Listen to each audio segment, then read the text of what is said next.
25 years or so ago, I was a pastor, but I failed. I had a moral failure. I got together with another woman and stepped down from the church. I pretty much lost everything. My son took it pretty hard. He called me on the phone. He said, I just want you to know that I feel like you are just a piece of crap. He said, thank us for the legacy that you left us. And so that was pretty real. When I failed, one of the very things I went to was alcohol.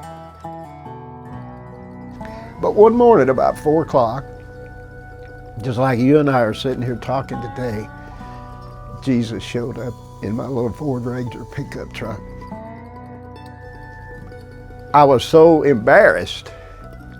First thing out of my mouth, literally it came out of my mouth, said, what are you doing here? He said, what are you doing here? I created you for something more than this. And I was just stunned. I pulled over the side of the road and it took me a few minutes to get my composure back. And I go and find healing for the very first time. I was abused as a child at 4 years old by neighbors. Never dealt with it.